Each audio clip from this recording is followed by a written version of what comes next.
নমস্কাৰ, আশা কৰো আপোনালোক সকলো ভালে আছে। আজি বহুদিন বিৰতিৰ পিছত এটা নতুন ভিডিঅ' লৈ আহিছো। বিৰতিৰ কাৰণটো আপোনালোকে সকলোৱে জানে। মই আকৌ এবাৰ মনত পেলাই দি আপোনালোকৰ মনত দুখ বা কষ্ট দিব নোখোজো। এতিয়া আহো ভিডিঅ'টোৰ মেইন টপিকলৈ। আমি বিভিন্ন ব্যঞ্জনত নহৰু প্ৰায় ব্যৱহাৰ কৰি থাকো, কিন্তু কেঁচা নহৰু আমি খাব নোখোজো, কাৰণ কেঁচা নহৰু খালে আমাৰ মুখখন গোন্ধায়। কিন্তু যি মানুহে ডেইলি 2 ফুটা বা 3 ফুটা কেঁচা নহৰু খোৱাৰ অভ্যাস কৰে, তেওঁলোকে 8টা বিশেষ উপকাৰিতা লাভ কৰে আৰু কিছুমান বেমাৰৰ পৰাও বাচি থাকে।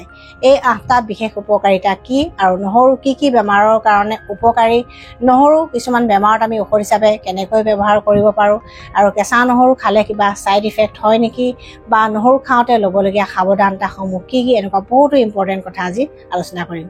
গতিকে সম্পূৰ্ণ ভিডিঅ'টো চাই আপোনালোকেও শ্বেয়াৰ কৰি দিব, যাতে অসমৰ ৰাইজ উপকৃত হয়। প্ৰথমতে জানো আহক, নহৰুৰ প্ৰথম বিশেষ উপকাৰিতা কি। নহৰুৰ প্ৰথম ডাঙৰ উপকাৰিতাটো লাভ কৰোঁ আমাৰ হাৰ্টৰ ক্ষেত্ৰত। নহৰুত এনেকুৱা কি উপাদান আছে যিয়ে আমাৰ হাৰ্ট ভালে ৰাখে। নহৰুত আছে এলিচিন নামৰ এটা ছালফাৰ যৌগ, যিয়ে অপকাৰী LDL নামৰ কলেষ্ট্ৰল আৰু ট্ৰাইগ্লিচাৰাইড নিয়ন্ত্ৰণ কৰি ৰখাত সহায় কৰে, ব্লাড প্ৰেছাৰ বা ৰক্তচাপো নিয়ন্ত্ৰণ কৰি ৰখাত সহায় কৰে। তাৰ উপৰিও উপকাৰী HDL নামৰ কলেষ্ট্ৰলটো প্ৰাকৃতিকভাৱে হোৱাটো সহায় কৰে, যিয়ে আমাৰ হাৰ্টক প্ৰটেকশ্যন দিয়ে। আৰু আপোনালোকে সকলোৱে জানে যে উচ্চ ৰক্তচাপ আৰু কলেষ্ট্ৰলৰ সমস্যাৰ কাৰণে বহুত মানুহৰ হাৰ্ট এটেক, ষ্ট্ৰোক আদি হাৰ্টৰ বেমাৰবিলাক হোৱাৰ সম্ভাৱনা থাকে।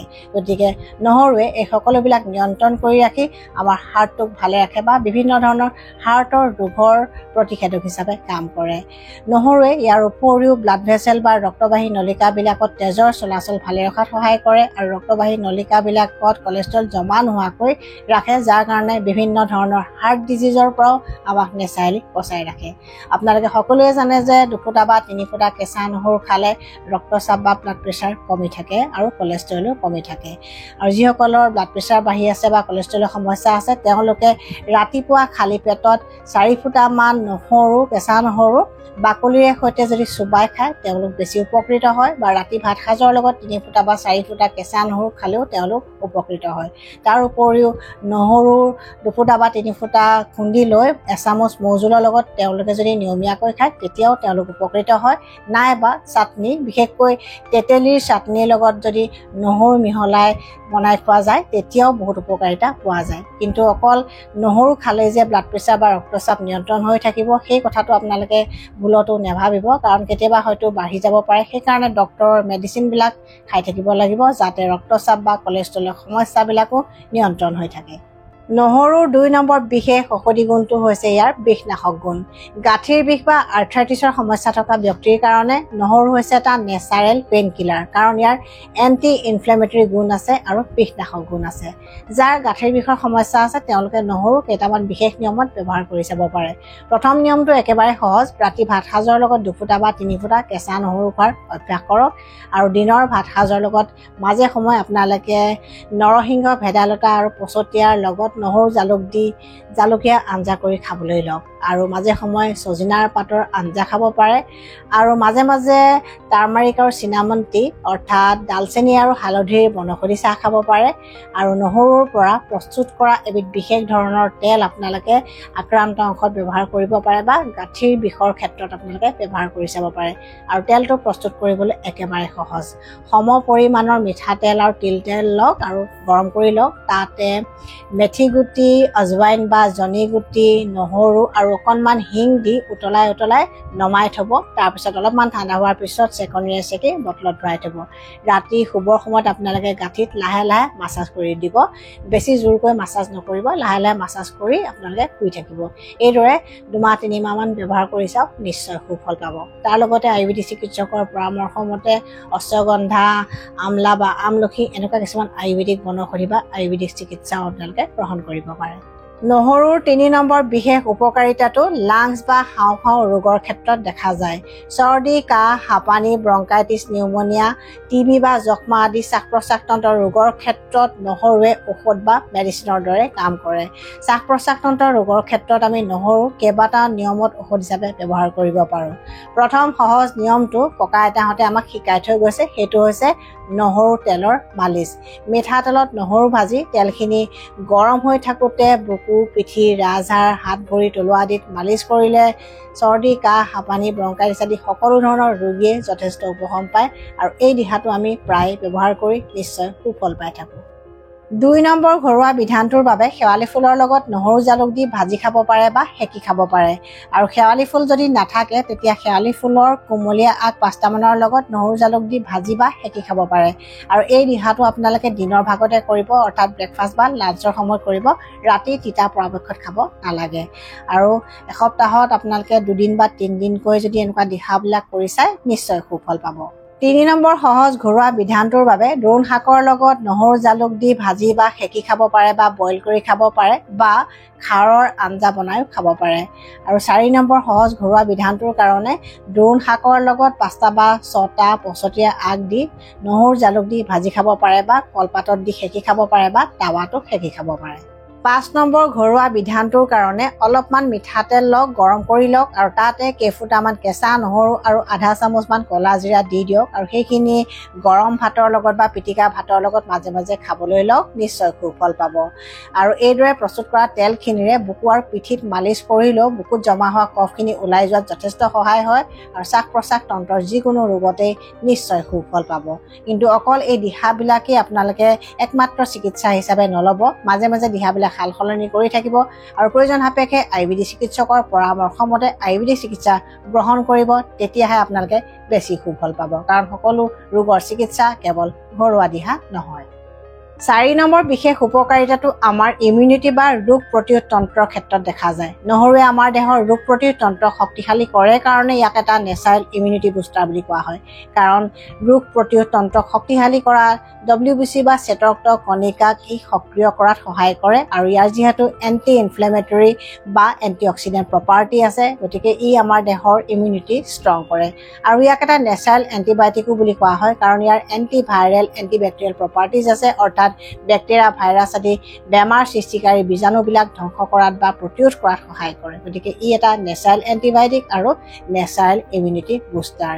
আমাৰ যেতিয়া চৰ্দি কাহ আদি হয় বা যিকোনো ইনফেকশ্যন হ'লে নহৰু খালে আমাক নেচাৰেলি ই প্ৰটেকশ্যন দিয়াত সহায় কৰে। টনচিলাইটিছ ফেৰিঞ্জাইটিছ চাইনাচাইটিছ কাণৰ ইনফেকশ্যন দাঁতৰ ইনফেকশ্যন আদিত আমি নহৰু বিভিন্ন ঘৰুৱা দিহাত যদি সঠিকভাৱে ব্যৱহাৰ কৰোঁ তেতিয়া আমি যথেষ্ট সুফল পাওঁ।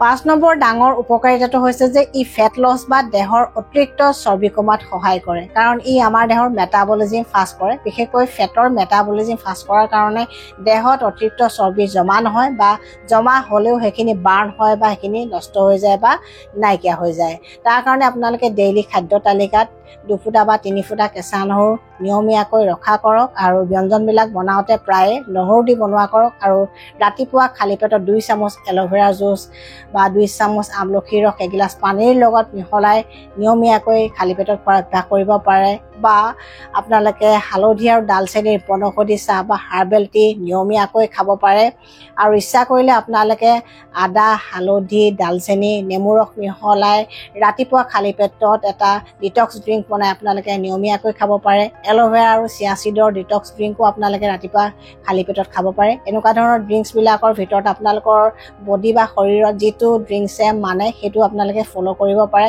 3 মাহমান কৰি চাব, আকৌ এটা নতুন ড্ৰিংকছ ট্ৰাই কৰিব। এনেকৈ ৰেগুলাৰলি আপোনালোকে এটা ড্ৰিংকছ ট্ৰাই কৰি থাকিব পাৰে। তাৰ লগতে ল' কেলৰি ডায়েট ফ'ল' কৰিব লাগিব অৰ্থাৎ বেছিকৈ কাৰ্বহাইড্ৰেট খাব নালাগিব, তাৰ সলনি প্ৰ'টিন আৰু ফাইবাৰৰ পৰিমাণ বঢ়াব লাগিব আৰু ডেইলি 1 ঘণ্টা বা 45 মিনিটমান মিনিমাম এক্সাৰচাইজ কৰাৰ অভ্যাস কৰিব লাগিব, বিশেষকৈ ৱেইট ট্ৰেইনিং বা ষ্ট্ৰেংথ ট্ৰেইনিং কৰিব লাগিব আৰু যিসকলে নোৱাৰে তেওঁলোকে য়োগা বা মৰ্ণিং ৱাক ইভিনিং ৱাক এনেকুৱা ধৰণৰ কিবা কিবি এক্টিভিটি কৰিব লাগিব, তেতিয়াহে আপোনালোকে ভাল ৰিজাল্ট পাব। 6 নম্বৰ বিশেষ উপকাৰিতাটো হৈছে যে ই পেলুৰ সংক্ৰমণ প্ৰাকৃতিকভাৱে প্ৰতিৰোধ কৰাত সহায় কৰে, বিশেষকৈ কৃমি পেলুৰ সংক্ৰমণ বা থ্ৰেডৱৰ্মৰ সংক্ৰমণৰ ক্ষেত্ৰত বিশেষ উপকাৰিতা দেখায় বুলি বিভিন্ন গৱেষণাৰ তথ্যই কয়। গতিকে নহৰু খালে আপোনালোকে পেলুৰ সংক্ৰমণৰ পৰা প্ৰাকৃতিকভাৱে বাচিব পাৰিব। 7 নম্বৰ বিশেষ উপকাৰিতাটো পুৰুষ আৰু মহিলা উভয়ে লাভ কৰে, কিন্তু কেনেকৈ? পুৰুষৰ দেহত থকা হৰমন আৰু মহিলাসকলৰ দেহত থকা হৰমনবিলাক বেলেঞ্চ কৰি ৰখাত সহায় কৰে নহৰুৱে। অৰ্থাৎ পুৰুষৰ টেষ্টষ্টেৰন হৰমন আৰু মহিলাসকলৰ দেহত থকা ইষ্ট্ৰজেন হৰমন বেলেঞ্চ কৰি ৰখাত সহায় কৰে নহৰুৱে। তাৰ উপৰিও পুৰুষৰ প্ৰজনন তন্ত্ৰ, মহিলাসকলৰ প্ৰজনন তন্ত্ৰকো হেল্ডি কৰি ৰখাত নহৰুৱে সহায় কৰে। যিসকল পুৰুষৰ ছেক্সুৱেল প্ৰব্লেম থাকে বা যিবিলাক প্ৰজনন তন্ত্ৰ সম্বন্ধীয় ৰোগ থাকে তেওঁলোকৰ কাৰণে নহৰু বৰদান বুলিয়ে ক'ব পাৰি। আৰু মহিলাসকলৰ জীৱনৰ বিভিন্ন স্তৰত নহৰুৱে বিভিন্ন ধৰণে সহায় কৰে। যিসকল মহিলাৰ মেনপজ হ'বৰ হৈছে তেওঁলোকৰ প্ৰায় হট ফ্লাছ বা মুড চুইং এনেকুৱা ধৰণৰ সমস্যা হয়, আৰু হৰমনৰ খেলি মেলিৰ কাৰণে নানা ধৰণৰ সমস্যা যেনে কলেষ্ট্ৰলৰ সমস্যা, উচ্চ ৰক্তচাপৰ সমস্যা, ফেটি লিভাৰ এনেকুৱা ধৰণৰ সমস্যাবিলাক হয়, আৰু সেই সকলোবিলাক সমস্যা প্ৰতিৰোধ কৰাত নহৰুৱে সহায় কৰে। গতিকে মেনপজৰ আগে পিছে মহিলাসকলে দিনে 2 ফুটা বা 3 ফুটা কেঁচা নহৰু খোৱাৰ অভ্যাস কৰিলে তেওঁলোকৰ সমস্যা বহুতখিনি কমি থাকে। আৰু ডেলিভাৰীৰ পিছত মহিলাসকলৰ ইউট্ৰাছ নৰ্মেল অৱস্থালৈ ঘূৰি অহাটো নহৰুৱে সহায় কৰে। আৰু নহৰু আমি সেই সময়ত ঔষধ হিচাপে বিভিন্ন ৰেচিপি বা ব্যঞ্জনত ব্যৱহাৰ কৰি চাব পাৰোঁ। তাৰ কাৰণে মানিমুনি, নৰসিংহ, বন জালুক আদিৰ লগত নহৰু জালুক দি জালুকীয়া আঞ্জা কৰি প্ৰসূতিসকলক খুৱাব পৰা যায়, বা তাৰ উপৰিও অমিতা, মচুৰ দাইলৰ জালুকীয়া আঞ্জা বনাওঁতেও নহৰু দিয়া যায়, বা কচু শাকৰ লগত জালুকীয়া আঞ্জা বনাওঁতেও নহৰু দিয়া যায়। এনেকুৱা বহুতো ঔষধি ব্যঞ্জন আছে যিয়ে প্ৰসূতিসকলৰ স্বাস্থ্য ভালে ৰখাত সহায় কৰে আৰু বহু ৰোগৰ পৰা প্ৰাকৃতিকভাৱে বচাই ৰখাত সহায় কৰে। আৰু যিসকল মহিলাৰ মাহেকীয়া অনিয়মীয়া হয় বা মাহেকীয়াৰ সময়ত ৰক্তচাপ কম হয়, বা যিসকলৰ পেটৰ বিষ হয় বা যিসকলৰ ডিচমেনৰিয়া থাকে তেওঁলোকৰ কাৰণেও নহৰু খুব ভাল ঔষধ। 8 নম্বৰ বিশেষ ঔষধি গুণটো হৈছে ইয়াৰ কেঞ্চাৰ প্ৰতিৰোধী গুণ। বিভিন্ন গৱেষণাৰ তথ্যৰ মতে নহৰুৱে কেঞ্চাৰ ৰোগ প্ৰাকৃতিকভাৱে প্ৰতিৰোধ কৰিব পাৰে বা নিয়ন্ত্ৰণ কৰিব পাৰে, কাৰণ ইয়াত থকা এলিচিন নামৰ যৌগ আৰু অন্যান্য কিছুমান এক্টিভ কম্পাউণ্ডে কেঞ্চাৰ চেল বা কোষবিলাকৰ উৎপাদন আৰু বৃদ্ধিত বাধা প্ৰদান কৰে। গতিকে যি মানুহে কেঁচা নহৰু খায় তেওঁলোকৰ কেঞ্চাৰ ৰোগ হোৱাৰ সম্ভাৱনা কমি থাকে বুলি বিভিন্ন গৱেষণাৰ তথ্যই কয়। কিন্তু এতিয়া কথা হৈছে যে নহৰু আমি কেঁচাই খালে ভাল নে ৰান্ধি খালে ভাল? আচলতে কেঁচা নহৰু খাব পাৰিলে আমি বেছি উপকাৰিতা লাভ কৰোঁ। ৰান্ধি খালেও হয়, কিন্তু ৰান্ধি খাওঁতে যদি আমি বেছিকৈ ৰান্ধো বা বেছিকৈ যদি ভাজি খাওঁ তেতিয়া কিন্তু ইয়াৰ ঔষধি গুণসমূহ নষ্ট হৈ যায়। সেইকাৰণে পাৰিলে দিনে 2 ফুটা বা 3 ফুটা কেঁচা নহৰু খোৱাৰ অভ্যাস কৰিব লাগে। কিন্তু কেঁচা নহৰু সকলো মানুহে খাব নোৱাৰে, কিছুমান বিশেষ নিয়মত খাব লাগে বা সকলো মানুহে খোৱাটো উচিত নহয়। ৰাতিপুৱা খালী পেটত যদি কেঁচা নহৰু খাব খোজে তেন্তে বাকলিৰে সৈতে চুবাই খাব লাগিব, তেতিয়াহে আপোনালোকে ঔষধি গুণসমূহ লাভ কৰিব। অন্যথা যদি বাকলি গুচাই কেঁচা নহৰু খায় তেতিয়া গেষ্ট্ৰাইটিছৰ দৰে সমস্যা হোৱাৰ সম্ভাৱনা থাকে। আৰু ৰাতি খালে বাকলি গুচাই খাব পাৰে, তেতিয়া একো আমনি নকৰে। অৱশ্যে আপোনালোকৰ যেনেদৰে সুবিধা হয় বা আপোনাৰ বডিত যেনেদৰে চুট কৰে তেনেকৈ খাব পাৰে, আৰু যাক চুট নকৰে তেওঁলোকে নোখোৱাই ভাল। আৰু নহৰু অতিমাত্ৰা ক্ষীণ ব্যক্তিসকলে পৰাপক্ষত খাব নালাগে, কাৰণ ক্ষীণ ব্যক্তিসকলে খালে বেছিকৈ ক্ষীণাই যোৱাৰ সম্ভাৱনা থাকে, বা যাৰ ল' ব্লাড প্ৰেছাৰ থাকে তেওঁলোকেও নহৰু বেছিকৈ খাব নালাগে। বিশেষকৈ কেঁচা নহৰু খালে তেওঁলোকৰ ব্লাড প্ৰেছাৰটো কমি যোৱাৰ সম্ভাৱনা থাকে। আৰু নহৰু কাটি ৰখাৰ পিছত আচলতে 10 মিনিটমানৰ পিছত বা 15 মিনিটমানৰ পিছতহে ৰান্ধিব লাগে, কাৰণ যদি লগালগ দি দিয়া যায় বা ৰান্ধি দিয়া যায় তেতিয়া ইয়াৰ ঔষধি গুণসমূহ প্ৰপাৰলি পোৱা নাযায়। সেইকাৰণে 10 মিনিটমান ৰাখি থ'ব, তাৰপিছত ৰন্ধন প্ৰকৰণত ব্যৱহাৰ কৰিব। আৰু ব্যৱহাৰ কৰোঁতে মন কৰিব যে বেছিকৈ ভাজিব নালাগে বা বেছিকৈ সিজাব নালাগে। আৰু ৰন্ধাৰ পিছত আচলতে লাষ্টত হ'বৰ সময়ত বা কুকিং শেষ হোৱাৰ সময়তহে আপোনালোকে নহৰু দিলে বেছি উপকাৰিতা লাভ কৰিব। গতিকে যাক যেনেকৈ সুবিধা হয় আপোনালোকে সেইদৰে খাব। আৰু গৰ্ভৱতী মহিলাসকলে গৰ্ভাৱস্থাত কেঁচা নহৰু পৰাপক্ষত নোখোৱাই ভাল, কাৰণ তেওঁলোকৰ অন্যান্য কিছুমান সমস্যা হোৱাৰ সম্ভাৱনা থাকে। আৰু যাৰ এচিডিটিৰ সমস্যা থাকে বা যাৰ পেপটিক আলচাৰ থাকে তেওঁলোকেও কেঁচা নহৰু পৰাপক্ষত খাব নালাগে। গতিকে এই নিয়মবিলাক মানি চাওক, নিশ্চয় সুফল পাব। কাৰণ মই গোটেইখিনি কথা কৈ দিলোঁ, নহৰু উপকাৰিতা, অপকাৰিতা বা ছাইড ইফেক্টৰ কথা, সকলোখিনি কথা সকলোৱে জনাটো দৰকাৰ বুলি। যদি ভিডিঅ'টো চাই আপোনালোকে ভাল পাইছে তেন্তে প্লিজ শ্বেয়াৰ কৰিব, আৰু নতুন ভিউৱাৰ্ছসকলে মোৰ চেনেলটো ছাবস্ক্ৰাইব কৰিবলৈ নাপাহৰিব। Stay healthy, stay happy.